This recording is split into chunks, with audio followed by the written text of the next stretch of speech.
Hey. Two. All right, can you hear me now? Can you hear me now? Check 1, 2. Hey everybody, I want to really want to welcome everyone to the space. 1, 2, 1, 2. Turn this up. 1, 2, 1, 2. Can we hear you, CL? 1, 2, 1, 2. Got some levels. 1, 2, 1, 2. Can you turn him up a little? 1, 2, 1, 1, 2. 1, 2. 1, 2, 1, 2. CL, you got you. 1. Nah, his shit low. CL shit is low. Let me talk while we get these guys' mics right. Listen, everybody, I want to say thank you Yo. 1, for 2, being 1, with 2. us in this new space. 1, 2, 1, 2. Yeah, turn them up. That's special ed on the end. Yeah, my shit is low. Shit is low. Keep talking. Turn it up. Turn my shit is low. Yo, my shit is low. Shit is low. Turn his EQ. Shit is EQ my shit right. Put some highs in there, turn them up. All right, put a little auto tune on that motherfucker.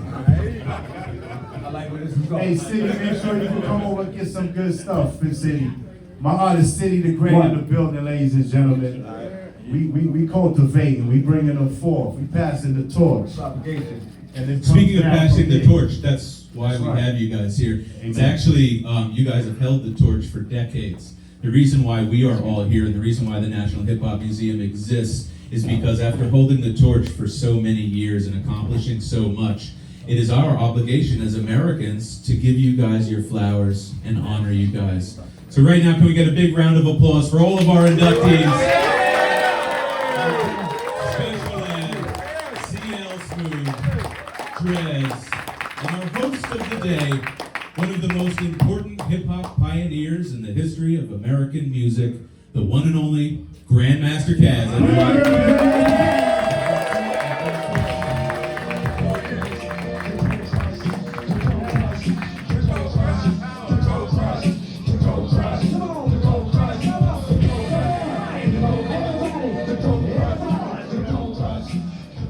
The world's greatest DJ, also our music director, is the one and only DJ RBI on the ones and twos, everybody.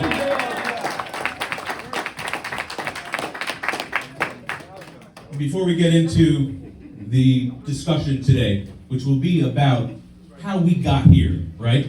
50 years later, it's amazing that we are celebrating some of the most important hip-hop heroes that we grew up with. And so, the man that's going to lead this discussion, the world's leading expert, the world's #1 hip-hop historian, our hip-hop historian at the National Hip Hop Museum. A big round of applause for Jake Quan, everybody.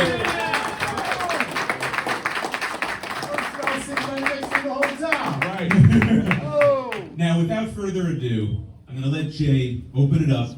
And we're going to listen to about an hour's worth of, background and understanding and questions. And at the end of this, we're going to open up for about 5-10 minutes of questions for these amazing icons that we have here today. So Jay Quan, thank you so much. Take it away, everybody.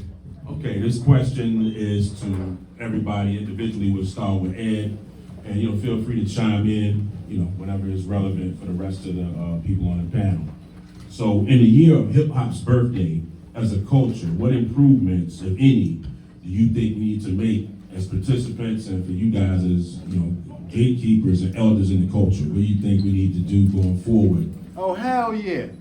Hell yeah. First of all, we got an hour. We got an hour's worth. Yeah, we got an hour. Okay, I need 45 minutes right now. They're gonna need to put some motherfucking respect on hip-hop's name, period. Hip-hop is the top generating music genre for how long now? Every corporate entity, everything, every media, every medium is all hip-hop. So why the fuck they don't respect us in the way that they should? They don't uphold us like they do these rock and roll legends, these soul and whatever. We are them right now. We are the ones selling millions of records, streaming millions of records. We deserve the respect. You know what I'm saying? And as far as what we need to do is what we are doing. We're unionizing. We're making billions of dollars, if not trillions by now, over the decades, and we have no organization. So with that being said, we seek an organization right now. I am as well as with Curtis Blow. KRS-One, the Hip Hop Alliance, MC Light, Chuck D, everyone here is invited and involved.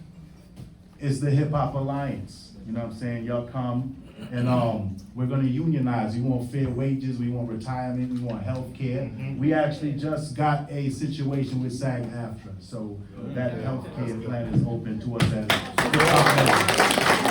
so that's what this is about. This is about how do we take care of our families, you know, our children. I know we all have children, right? So how do we do all that and still survive in this climate? And how do we stand up for ourselves as a community of millions of people? This is, we are driving this economy, period, hip hop. So, 100%. you know, we need to just organize, that's what I'm saying, and take control of what is ours and represent it. We are business entities right now. That's what we are. So we need to respect that part and act as such. Make it Don CL Smooth, what you think we need to do going forward, bro? I concur. It's hip hop has been life altering. Hip hop has given me everything that I've ever wanted in life. It's never cheated me. It's never held me back. It's never put me at a point where I had to question myself. It's always opened up doors for me. It's always put me in a position to thrive. It's always put me in a position to take care of my children, my family, the people who I care about, the people who I most respect. I can never give enough respect to hip hop. I was a listener first. I was a follower first. And then it made me a leader. It made me a position player. It made me a factor in this world because my voice is the key to people understanding that black people and people all around the world are the catalyst to this culture. And whether you see a camera on it or not,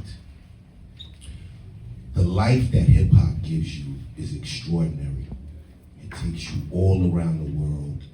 It takes you to places that you would never ever visit. Yes, sir. You would never ever see these places. Yes, sir. And I'm just so grateful that I'm cultured in that way because in my family, education was the biggest thing till I came along and showed them that everything in that book you read, I visited, I saw, and they paid a ticket to come see me, your black child. So that's a big accomplishment in my family, so many other families. And so many other times we get to say things and open up to people and tell people what we really feel, but we tell them through our music. We speak through our music. Our music is very vital to our existence. Our existence is very important as a people. And though we may not have it together, we may not have what the other cultures have. No, we don't. We may not have the unity they have. No, we don't. We may not have the love they even have. But look what we create for ourselves under pressure. And the pressure is enormous. The pressure's big. The pressure's vital.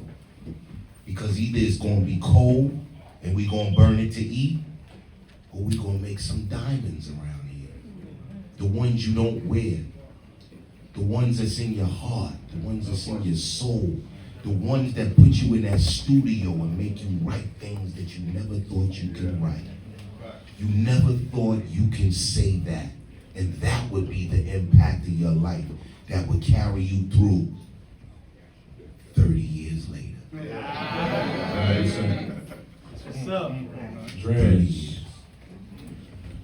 If I could get some water, I'd appreciate it from anyway. But thanks.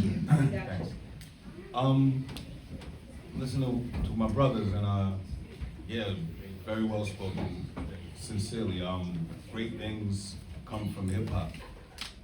Hip hop definitely gives us the opportunity to blow up. Hip hop also gives us the opportunity to implode.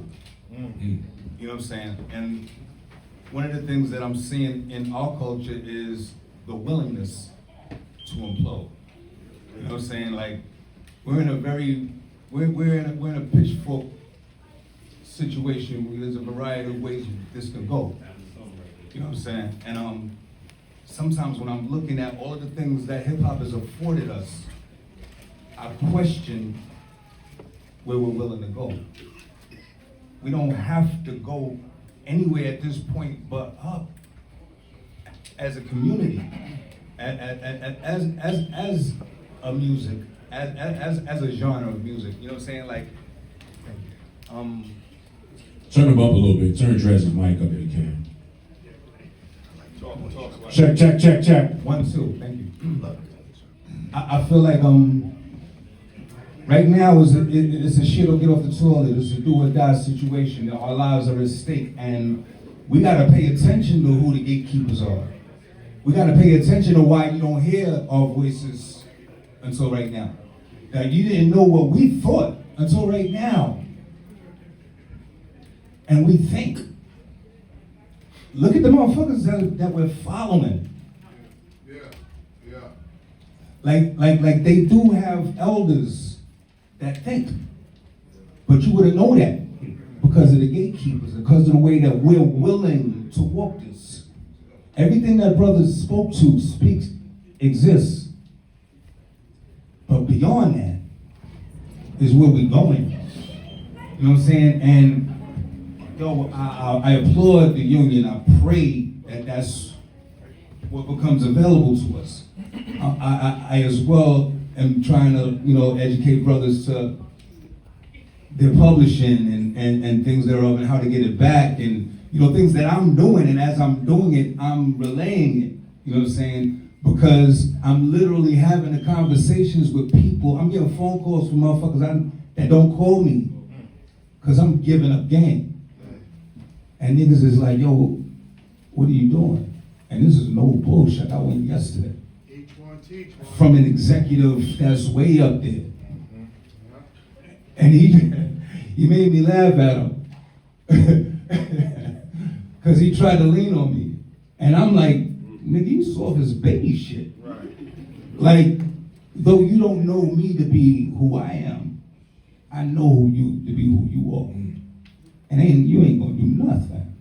Like, but literally telling me I'm saying too much. By telling y'all, yeah, make sure 2 years before the 35 years that you file your shit. Because it cuts into his ability to do some shit on the other side of it. But fuck him. Word up, this is us, this is hip hop. You better know this shit. And as I learned it, I'm looking at the motherfuckers that knew it like, y'all suckers. Straight up, y'all suckers. Word up. Don't try to play me as anything less. You know what I'm saying? For real, for real. And this is what we're willing to do to ourselves.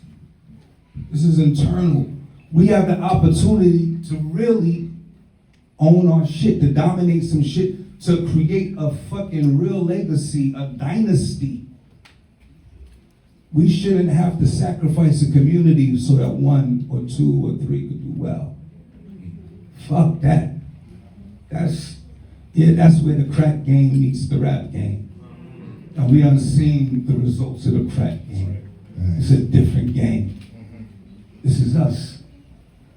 Let's mind the gatekeepers. Let's pay attention to who's being supported and why they're being supported. And if the shit don't make sense, the fuck? Do I have to? If the shit don't make sense, stop. Word. Like motherfuckers are honestly surprised to hear something that you should have been known. How we think. Word up. You know what I'm saying? And that's real. Because motherfuckers can tell you how little TikTok think. Yeah. Little num-nums. Yeah. You know what I'm saying? Fuckers, yo, and the thing about it, these motherfuckers aren't even old enough to be speaking in front of you. For motherfuckers to be following the shit that they doing. It should feel awkward. Because it is. You know what I'm saying? Like, yo, and that's where my head is at with what's going on. Like where hip hop is at is in a place where we are at a crossroad. And we could take advantage of everything that's been presented right here, and it's a lot. That's a lot. It's a lot to give up. Word up. That's a lot to give up. All right. Word. Thank you, bro. Yeah, I'm a little parched. I was in the back talking.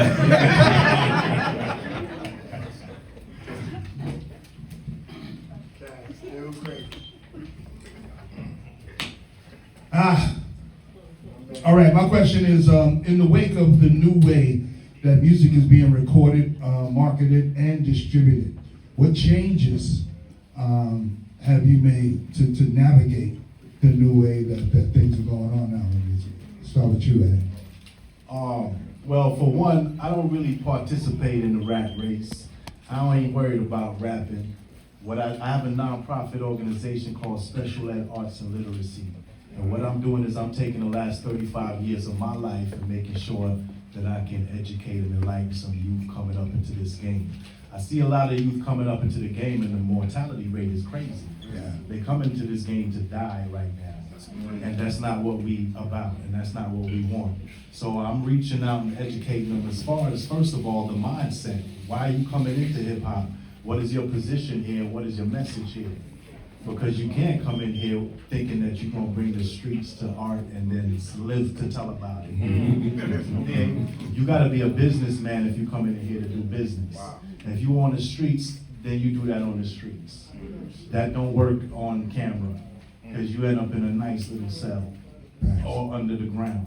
So I just like to reach back out. I mentor children. I go to the schools. I talk to them. I have artists that I mentor. Here's one of them right here, City the Great. So, you know, from 0 to 100, you feel me? That's how I take them, and for nothing more than to pass on the torch. You understand? So I don't really participate in the game. I don't compete with nobody. I don't have no competition. All right. You understand? No competition here, so I'm not worried or concerned about anybody except these children. So that's what I do. It's SEAL, Special Ed Arts and Literacy. Y'all can go to my website, sealartsandliteracy.org, and y'all can see exactly what I'm doing. What I'm doing in the schools, what I'm doing on the streets, what type of programs and curriculum I'm engaging in. We doing knowledge ciphers where we spreading free knowledge online. We doing Zoom sessions. We dealing with jobs, economics, politics. We dealing with real life individuals that actually participate in these areas of interest. And we let them engage for free with the community, teach them how to do things, how to do the same things that they've done and had success with. So we pattern success. You know, we use technology to do it. So to spread the message. So there's a lot of ways that you know, I do still engage in the hip hop industry without having to go and make a record. However, we are doing a new self-destruction project. Excellent. So we have conferred, KRS and I, and the elders, Curtis Blow, Chuck D, and everyone. We're doing a self-destruction album that we have already started recording. Shout out to Kid Capri for the heat and you know, kind of quarterbacking things. You know what I'm saying? So yeah, I do it for the culture. I don't do it to compete. I have no competition. Understood. CL, same question. I know you got new music coming out. What changes have you made to navigate the new landscape as far as the way music is marketed and distributed? Well, I don't really worry about that. I think that's somebody that I groomed to talent to put under me to worry about that. My key is worrying about me and my talent and what God gave me to work with. So there's always somebody talented in this world that knows how to circumnavigate all that other technical stuff. That's not what I was in the game for. I was in the game to paint the picture and let them juggle the numbers. As long as you pay me what I want, we're good. I don't want to argue over money. It's very small. I don't want to argue over money when we already made money and we're continuing to make money. Money shouldn't be the issue. What we want anymore. When you're at this age and at this level of life and you've taken so much of your time in your life to build things. I don't want to talk about money. I want to talk about art and life and building and what the next little kid wants out of me. Because my daddy couldn't give it to me like that. And his daddy couldn't give it to him like that. But I can. Dres. No doubt. Big question? The question is, in the wake of the new wave music is recorded, marketed, and distributed, what changes have you made to navigate?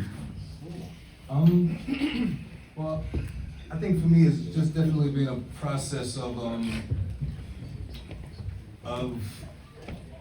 a dinosaur learning new tricks. You know what I'm saying? Whereas, you know, like you have to be able to you're gonna be rooted in who you are. That's who we are. You know what I'm saying? We're analog. That's where I come from. I come from an analog world. You know what I'm saying? But at the same time, I have an understanding of technology. You know what I'm saying? Am I well versed? No, I'm a dinosaur. You know what I'm saying? I'm gonna be who I am.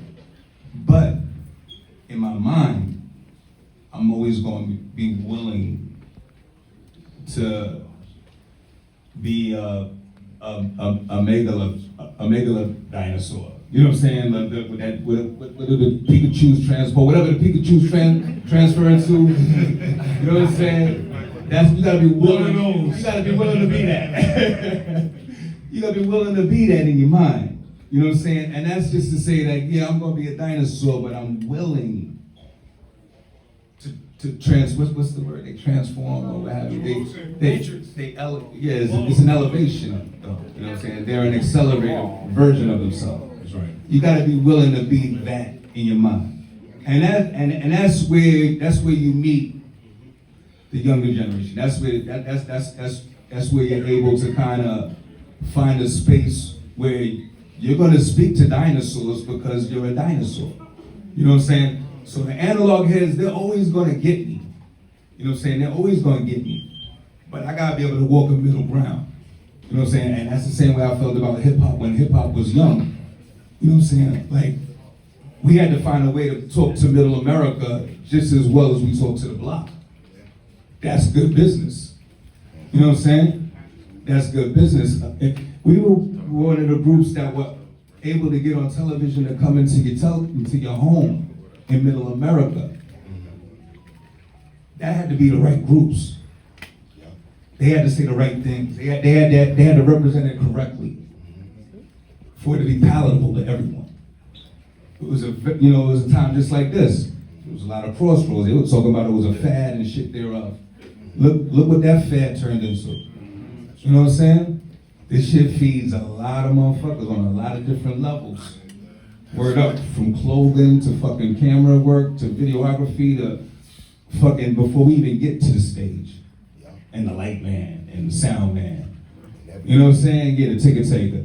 It's a lot of people that eat off this shit. Transportation. Oh yeah, no doubt. Catering.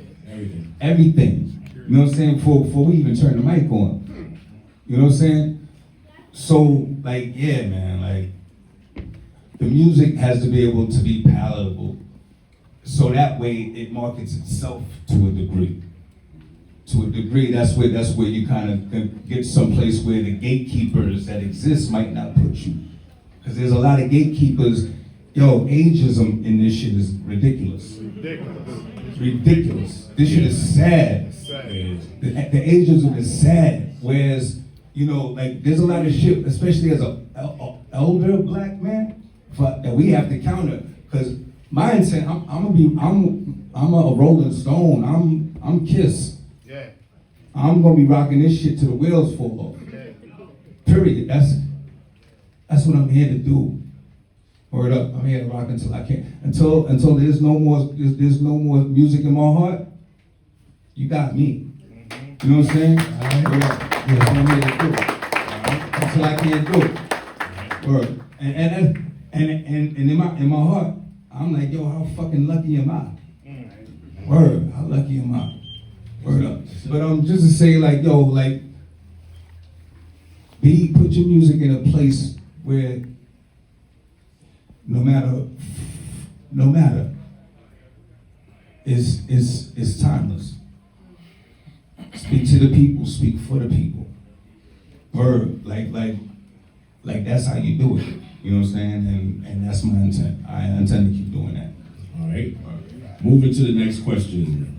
this is for everybody, so I'll go ahead again. What do you feel is the most important thing that hip hop has contributed to the world over the last 5 decades? The most important thing hip hop contributed is opportunity and hope. You know, opportunity and hope. With that comes wealth. So, you know, it gave people the mustard seed that grew into this $1 trillion empire where they having, you know, museums for it. Yeah. So there we go. Yeah, check. CL, Question again. what do you feel is the most important thing that hip hop has contributed to the world over the last 5 decades? Great music. Yes. Great artists. People who've taken our generations to heights that we've never seen before with music, such as Public Enemy, Eric B. and Rakim, and the Fat Boys, and who will we just talk about in the back? The rapping Duke. Word up.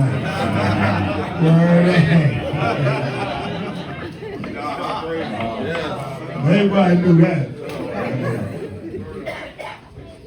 Dres. Yeah, the music.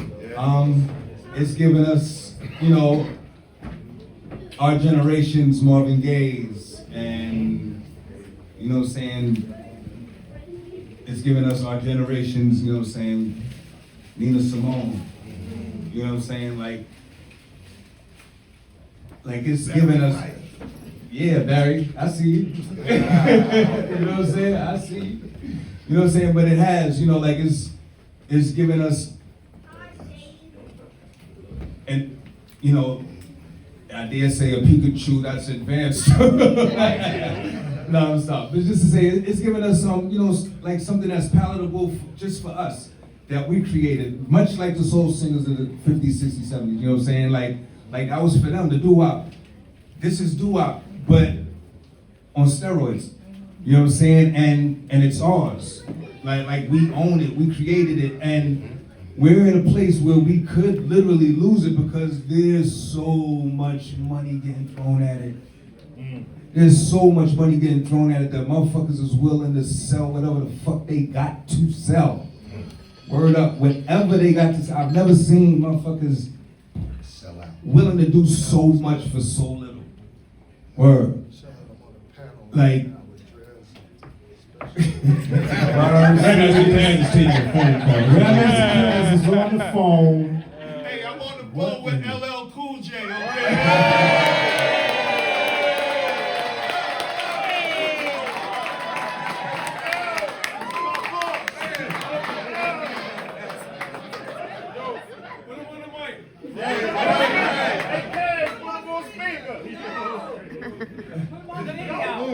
Knock it off. I'm sorry, Dres. I'm my boss. What was he saying, man?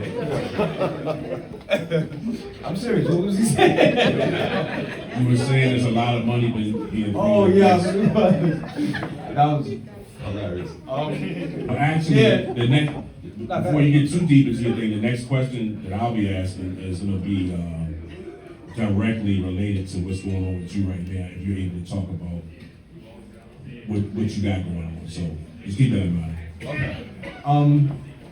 Yeah, I was talking about what people are willing to sell. You know what I'm saying? And something I want to say, like, you know, like, this music has taught me one thing, that being rich and being wealthy are two different things. You know what I'm saying? Being rich and being wealthy are two different things. I've never been rich, but I've always been wealthy. You know what I'm saying? Always been wealthy. But I've never been a millionaire or anything of the sort. You know what I'm saying? And I've never needed to be. Honestly, like, I look at some of the cats that are, and I look at them like, and? Like, what are you affecting? Like, why does it matter when nothing changes? You know what I'm saying? I've been able to live a beautiful life somewhere under the parameter of. And I'm happy. I know cats that are rich that aren't happy. I'm sure y'all do too. Plenty. Far from. You know what I'm saying? So what's it worth? Like, yo, stay wealthy. You know what I'm saying? Like, you don't have to be them to be happy. And music needs to explain that every day. Every day music should tell you that. Word up. That being happy, some motherfuckers can't pay for it. You understand? Word up, some motherfuckers can't pay for it. Word up. All right, guys, next question. As artists who've enjoyed major label success and released independently, what are the advantages of your major label affiliation as opposed to independent? If any. I'm strong on that. Yeah, advantage is just the exposure and marketing because they own the market and they can get you on all the mediums and get you on covers on the radio. They pay for shit. Like, that's it. Otherwise, that's the only real difference. You know, they can find more ways to monetize it internationally because they in that niche. And they can put you in a hovercraft on the video. But Chica Bruce did that. They just gave her the money. She came up with that. It was a brilliant woman that That was dope. that put me on the hovercraft. That was dope. Profile ain't do shit but rob me. Period. You know, so Well, that's what they shout do. shout out to Chica Bruce. But they did put me in a position to be here now. They put me in a position at that time and point in time that led me to this point in time. So for that, I'm grateful. I'm grateful for the opportunity that I received. But an overall report card, get the fuck out of here. Understood. CL. You know, I'm not gonna front. I think when you come in and you're new and you're inquisitive, you're a little kid, and they throw all this money at you, you're fucking happy.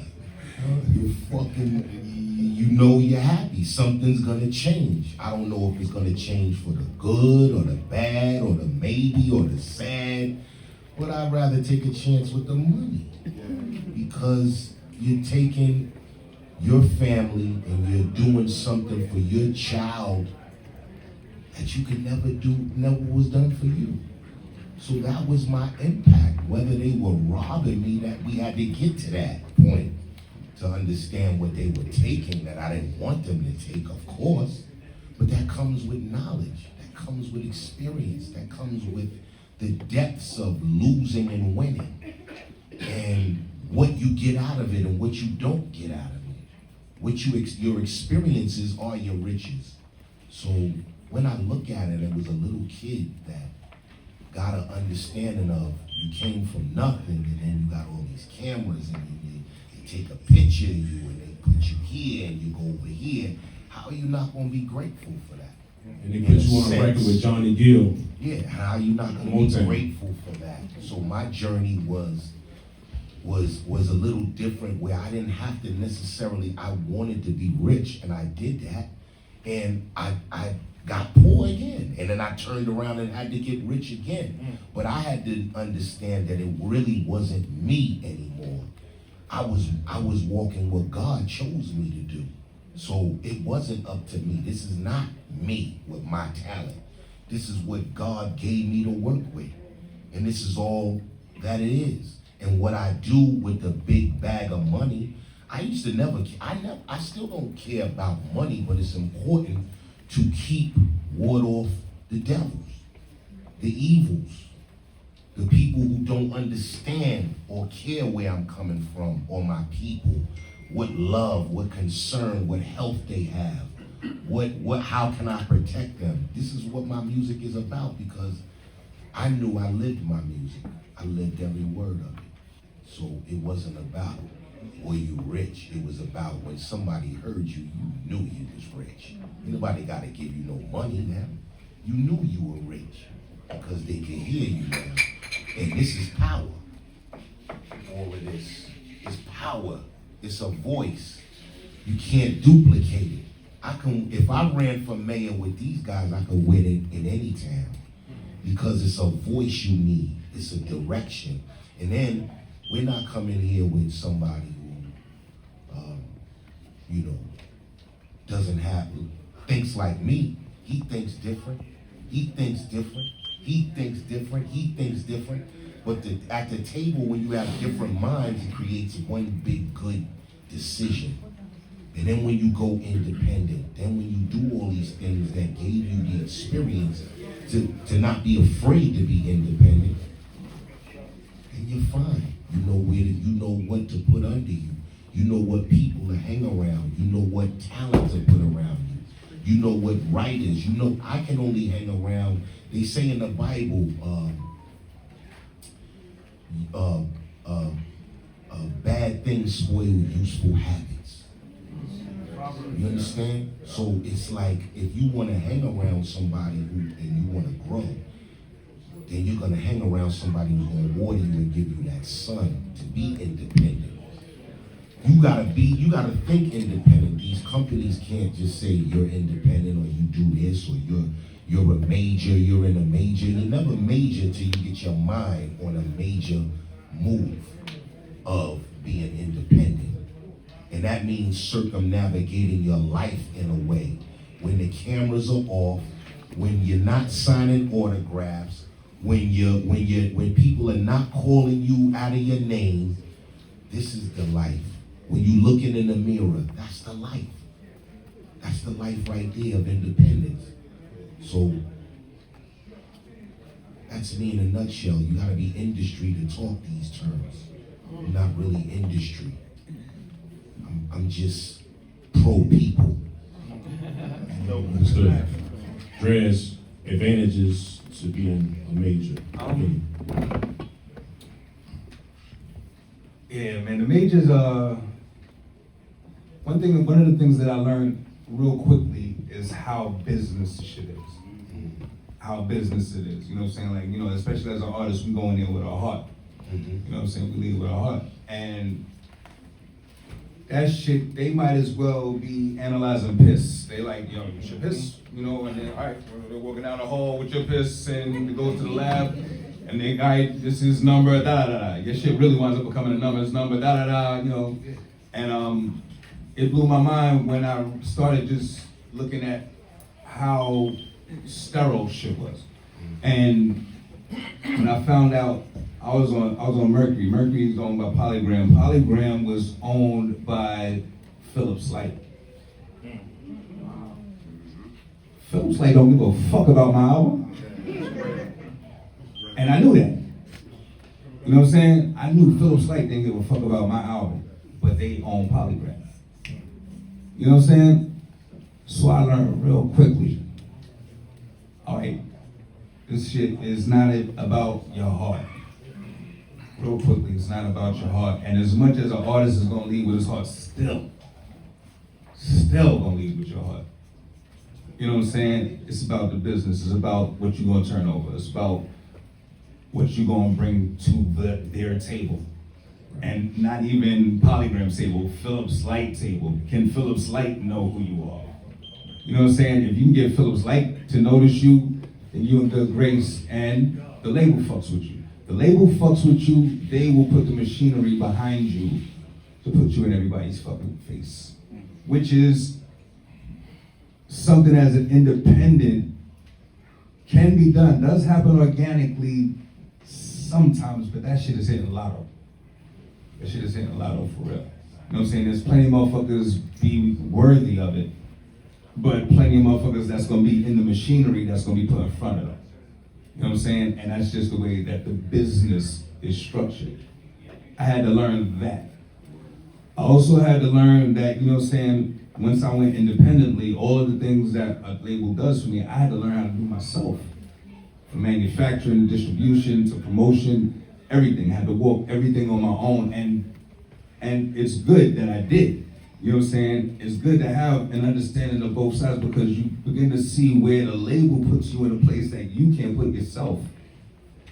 Now it's for you to take advantage of it. I think the goal of everybody on a label is to go independent. You know what I'm saying? Because they now have this platform where they don't need the label and you better believe the label took advantage of you. You better believe that it was a high a high interest loan, beyond a high interest loan, really.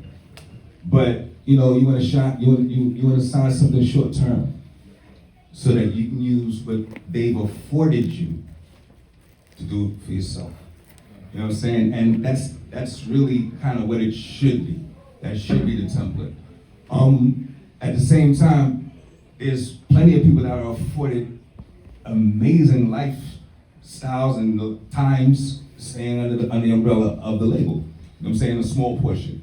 Then there's kind of, I think, journeymen like ourselves, you know what I'm saying, that have to be able to function in both worlds. Period. You know, like, we're always a record away from a major label wanting to do something with it. And for the right number, you know, it can happen. But ultimately, we're trying to do it ourselves. You know what I'm saying? Like, I put out music independently myself, and I have an amazing project that's coming in. You know, right now, it's not signed to anything, it's independent, but it's my job to make sure that I'm promoting and letting people know that it's coming and things thereof.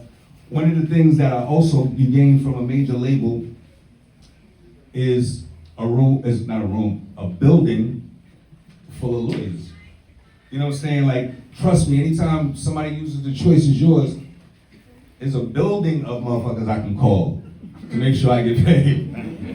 Very important. You know what I'm saying? Very important. Anytime you've ever heard The Choice Is Yours, I don't give a fuck is in the elevator. I got paid. You know what I'm saying? And you know, and that's one of the advantages of the major label. Like, you can make sure that, you know, if you find yourself in a publishing agreement, which I am, if you find yourself in a publishing agreement, then it becomes a situation where that's y'all's money. So go get our money. You know what I'm saying? Like, and every time, I don't care from whoever's record to, I get paid. Period. You know what I'm saying? And that's one of the advantages as well. You know, it keeps it business. There's no, I did it this way for that, I did it this way for that. It's all business. All right. This or that. Right. For the next three questions, they'll be individual questions for each person on the panel. And the first one is Dres, so wait, you need another water? No, the next three questions will be individual, and you're gonna be one of the first. You need another water, since you just got finished talking? Probably will be. Yeah. We can give them another water. We get a vodka and water. But the question, you know, take your time.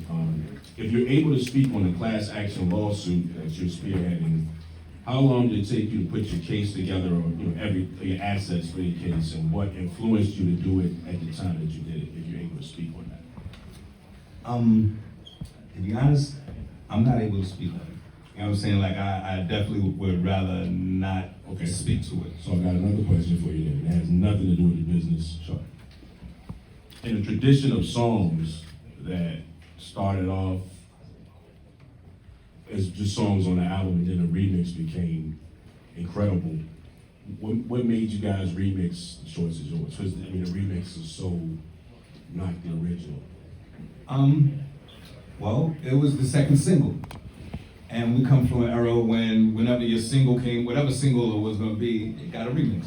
You know what I'm saying? So we went about remixing it, and it initially had 3 brand new verses. You know what I'm saying? And the label kinda, my man Dave Gossett and Lisa Cortez, big shout out to both of them. They were like, you know what, we love what you did with this third verse. Like, how about if we just keep the first 2 original verses and make this third verse kind of like the remix? You know, we already got the sound of it, and, you know, I'm a young artist, and I wasn't that attached to it. You know what I'm saying? Where in that particular space, whereas I felt like, you know, like, nah, that's how I wrote it, that's how I, you know, yeah, that's how you feel, that's what you tell me we can win, all right, let's do it. You know what I'm saying? Just stayed flexible about the whole situation, and they wound up making a good call. You know what I'm saying? That and that's really how it came to be. You know, it just was the second single. And from what I remember, Engine Number 9 wasn't on the original version, right? At all. Like I said, I wrote 3 new versions. Right. That's incredible. First y'all better though, bro. You set that shit off on the album though. The first one was like classic though. I mean, you know, I'm just gonna roll with whatever the people say, man. I'm in a place where it all goes in with the skin and shit. You know what I mean? Remember how the skip was, and then you go into the song. I'd have to listen at this point.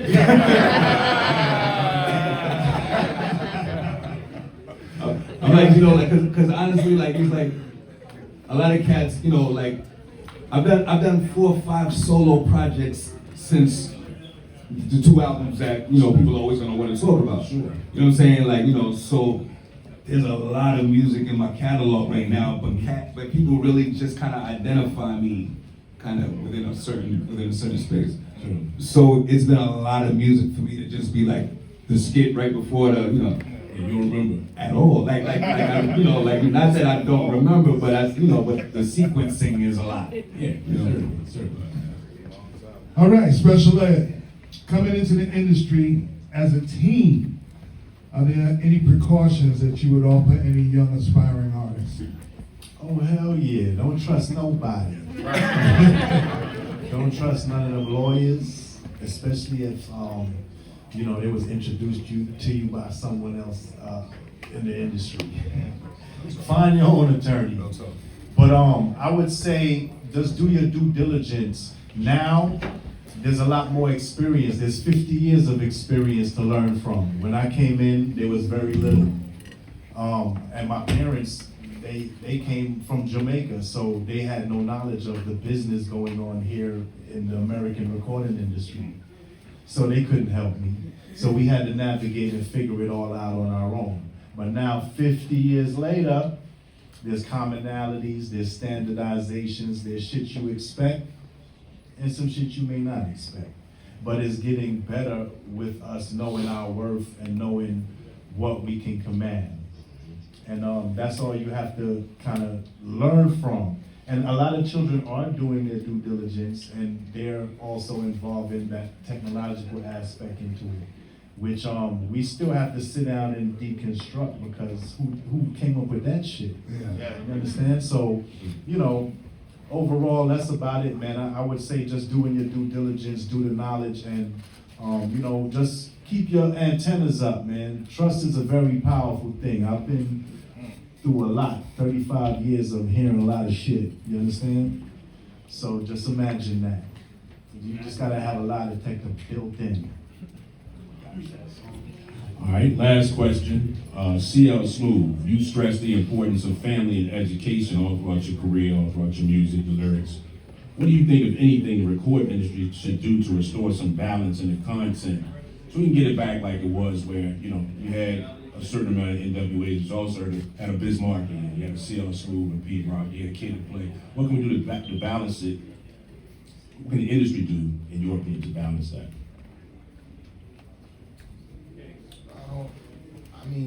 I would have to say it's driven by the product. You know what I mean? As long as the product is good, maybe then the industry can get behind it. But in order for the industry to get behind something, it has to be good. You know, nobody's gonna try to sell you a bad bag of apples, you know, that was 30 years ago. But if you could refine it and put it back to maybe the 90s going into here, and you display that in the studio, and you display that in your performances, and you display that in your content, which can be marketable, more sellable than murder and rape and robbery and extortion and telling. So, you know, I guess if we didn't tell more, we'd have more shit.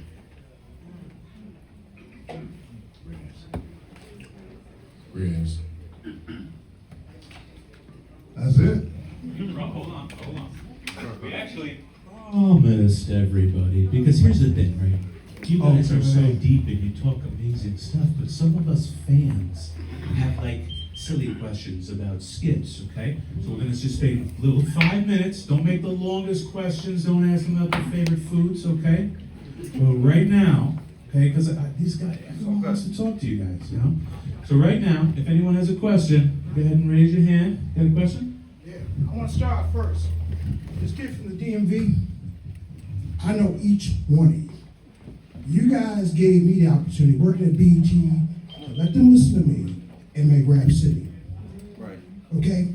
All 9 of you up there. I'm talking about everybody up here. I want to thank you for making me a voice. Because without you, and I fought hard to get every one of y'all playing, because I remember Troy, CL.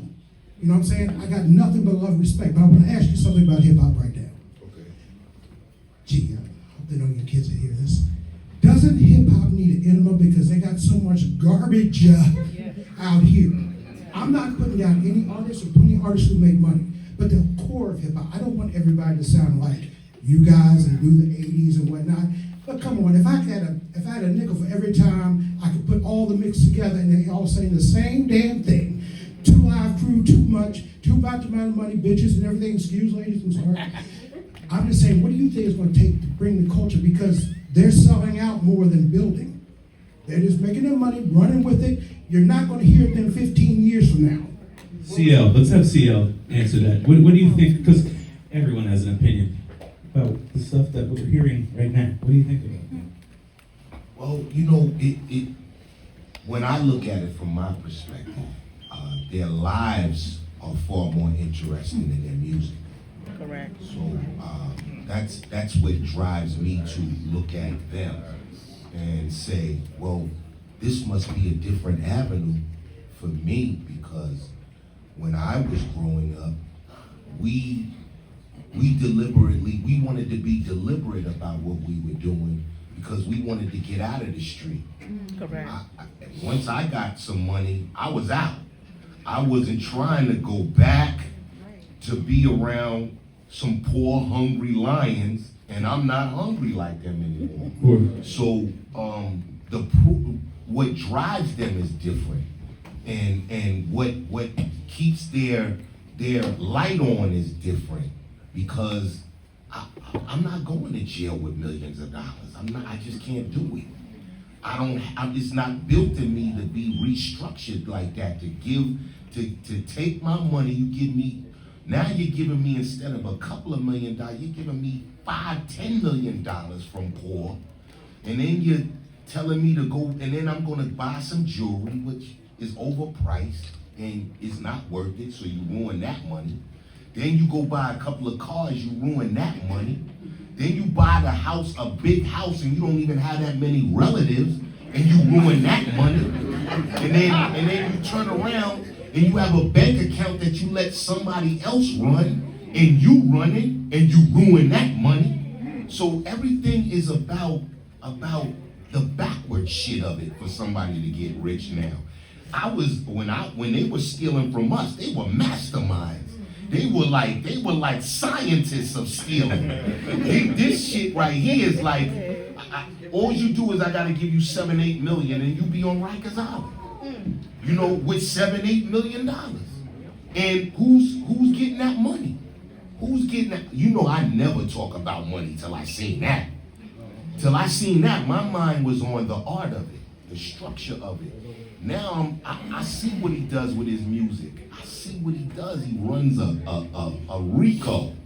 He runs a source team of Rico guys. So he's not putting, so he lost all that money over there. Then you gotta feed these motherfuckers. These motherfuckers don't got no money. They ain't rapping. They ain't doing shit. You giving them what? What tools are you giving them? You're not saying, yo, Rakeem, I'm gonna give you this toolbox. You gonna go run this business.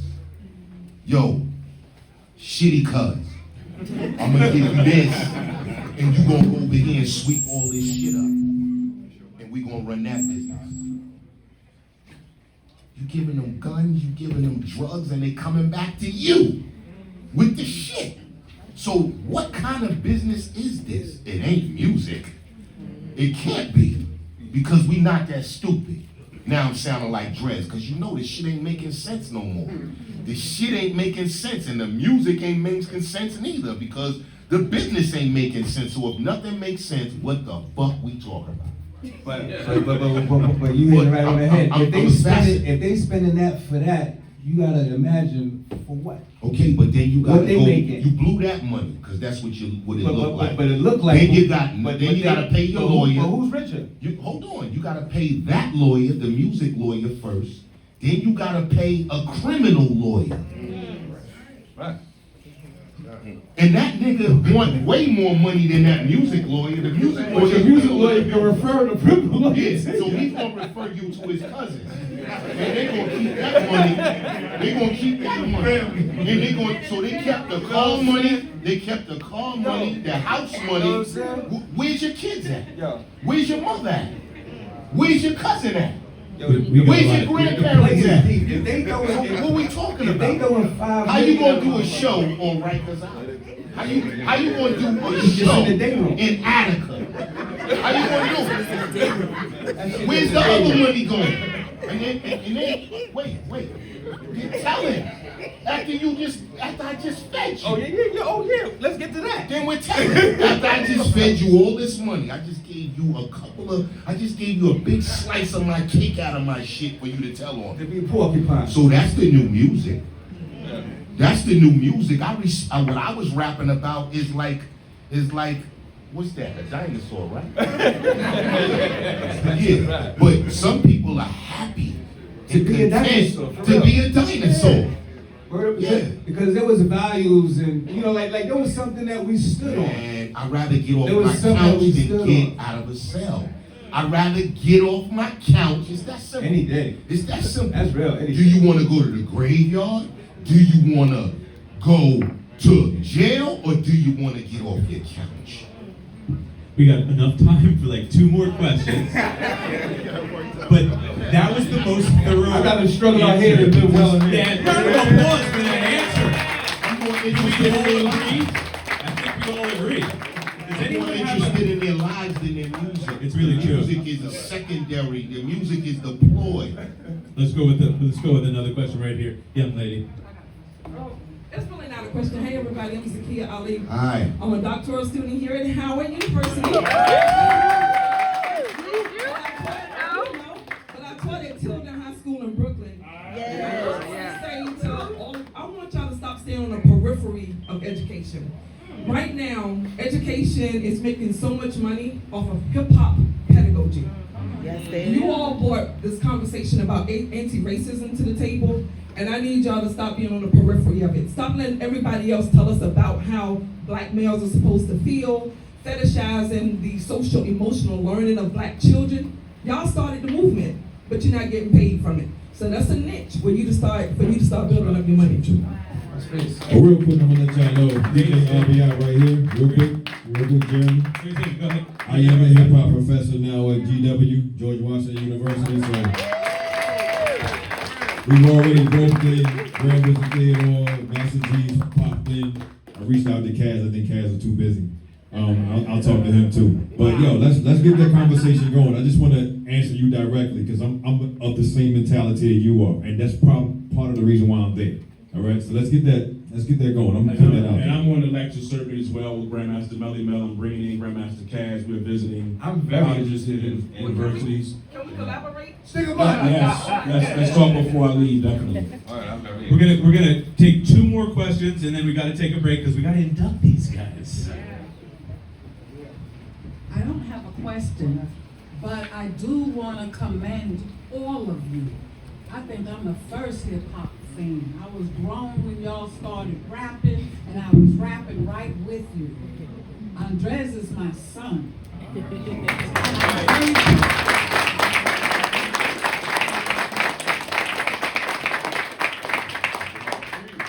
very proud not only of him, but of all of you. Okay? Thank you. Like you were saying, coming from where we come from, not getting it to us, not being able to give it, he did it by himself. I'm sure all of y'all did, or most of y'all did, or did most of it, because we didn't know nothing about it. You know? And at the time, it was not the norm. But see, who wants to be the norm? You understand what I'm saying? Who wants to do that? But this is the part. Y'all was talking about something. Y'all was letting us know how I was living. Y'all was letting the world know how I was living. Okay? It wasn't no joke. It wasn't no nothing funny. And as your records came out, so did information, so did truth. Y'all are the truth. You understand what I'm saying? Amen. Now, we These fake jewelry motherfuckers. These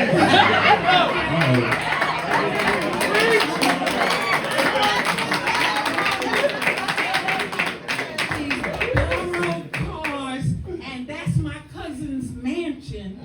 Okay, where you think they got the idea for house party? The next one. Okay, let's get a cleaning job and go up in somebody's mansion because we have no morals. We don't have no proof. We don't have shit. So I'm not asking a question, but I'm asking y'all to think about how can y'all take y'all's children, I'm talking about the mumble rappers and the dumb motherfuckers, because they're your children. Real talk, they are your children. How can you get them where you want them and where we need them? Question, and I think her son, who has two incredibly talented sons, we would like you to answer that. How can we help this generation? They just come to you. They not These ain't my kids, first of all. Don't put these little niggas on us. The attorney can tell us on that one, bro. But they're not. But they are. They are. And peace, man. I love you for real. But just say, like, they did put us in a precarious position that, yo, we are uncles to them. And being these little motherfuckers uncles is damn near dangerous. You know what I'm saying? That doesn't stop us from being their uncles. You know what I'm saying? And I say that to all of the men sincerely. That, like, we're in a place where we really have to, if nothing else, verbally be willing to check situations. Same way we got a punch in the chest, we got to be willing to punch these little niggas in their chest. You know what I'm saying? They don't understand that it's not coming from that it's coming from a place of love is the problem. It is a real problem. You know what I'm saying? But we still their uncles. We still have to step up to that plate and mentor and lead and educate and speak to. If nothing else, speak to. But more than anything, this is my word, if we willing to do this shit, y'all gotta have our fucking backs, man. Cause y'all haven't. Y'all haven't. If we step to some shit, we haters. There you go. We on some other shit. You know what I'm saying? I'm willing to be a hater, but y'all gotta have our fucking back, man. That's my word. Like that's word. Like I'm willing to speak to this shit and address it straight up, but I need to know the people are behind me, man. Word up, don't have me on no fucking island. Word. All right, last one. That was good. Okay. She deserves it. I want to thank you guys. You are so humble. You guys are living legends. You speaking up here today. I'm proud to be black. Okay. All right. Who's your top 5?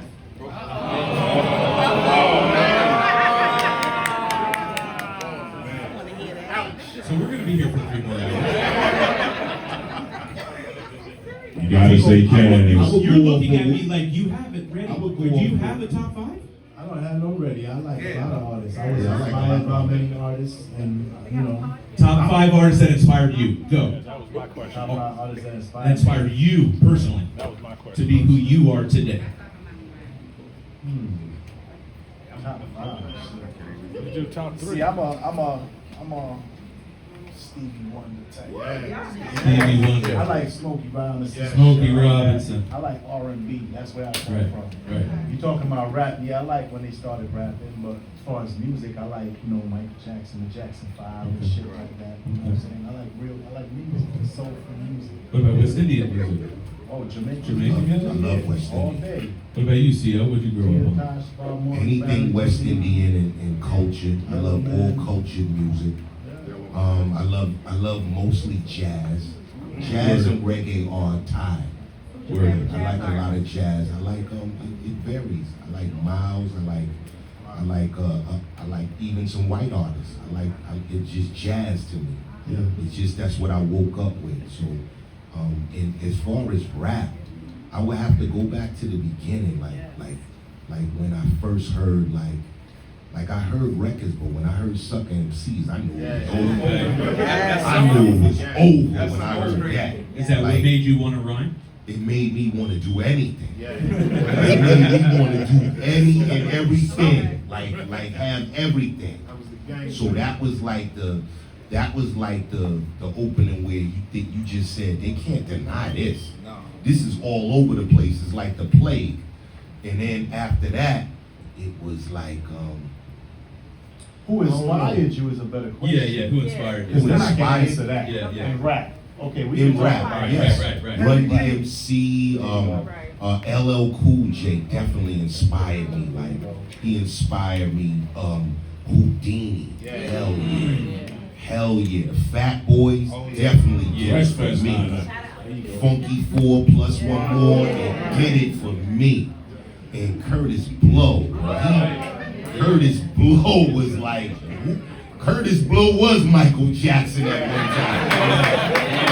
Curtis Blow was Michael Jackson.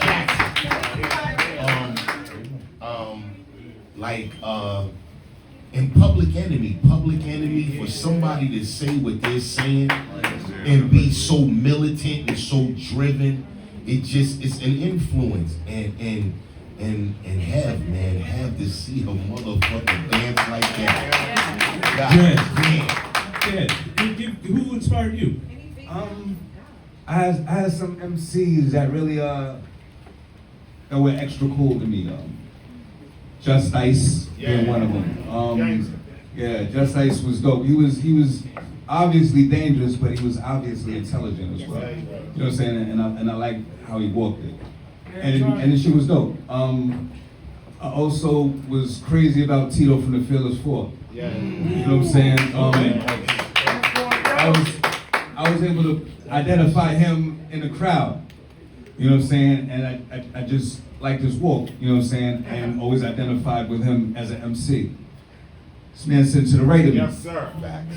Caz is one of the most masterful motherfuckers right now. Hell yeah. Right now. As an MC, like we're talking as MCs, like there's certain cats that showed you ability. You know what I'm saying? Yo, this is my word. On a dope record, he stood out like a sore thumb. You know what I'm saying? On a dope record, he stood out like a sore thumb. Yeah. Time again. You know what I'm saying? Like he's just a dope MC. There's also what was I about to just say? That I think is particularly dope. That kind of just helped me would be I was just thinking. Oh, god damn it, Melly Mel. Ain't no question. Mel showed me what this music could be. Yeah. Real early. Where he showed me what this shit could be. He was the Stevie Wonder of hip hop. And at the top of my list would be Stevie Wonder. Beautiful. All right, listen, this is going to be special. The final question is from one of our VIPs. I don't know if you guys are aware, but right now in the building, we have 2021 inductee in the house. Disco B is with us from the Furious Five. Disco B. Okay. In the building, one of the most important pioneers in the history of hip hop, Sweet G is with us in the building. I don't know if you're thirsty for funky lemonade, but the one, the only, the fabulous Chi Ali is in the building.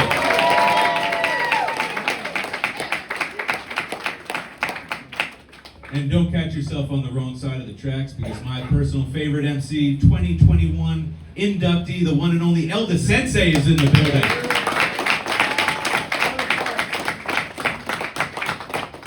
But the very last question belongs to Rhyme Syndicate's own Donald D. Also the B-boys. Y'all know the B-boys, right? Chuck, Chill Out, Donald D, Brother B. I know a girl named Millie, acts real silly, lives in the Bronx, comes from Philly. Okay, but my last question is, as being a fellow MC brother of these three gentlemen right here, I want to know, y'all have dropped timeless classics that still get played a lot today. What was your favorite songs that you made, starting with Ed?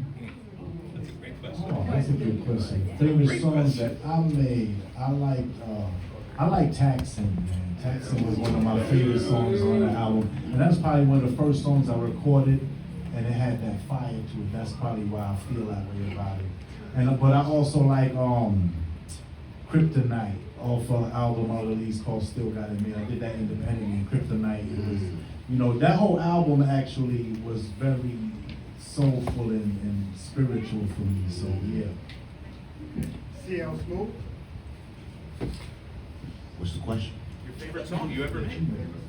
Favorite song I made? There's a lot of songs. Like my favorite, I don't really have a favorite. Back then, Soul Brother. The song you're proudest of? Oh, the song I'm proudest of, I commemorate every night. That's dedicated to my family, the people who inspire me the most, my aunts and uncles. That would be true. Yes. Amen. And the final answer of the podcast, before we get to inductions, the song that you are proudest of making. Dres. Yeah, without sounding too egotistical, I'm really good with everything I've ever made. I feel good about, because I know where it all came from. You know what I'm saying? And they don't get the same result, but they came from the same place. You know what I'm saying? Round of applause, everyone.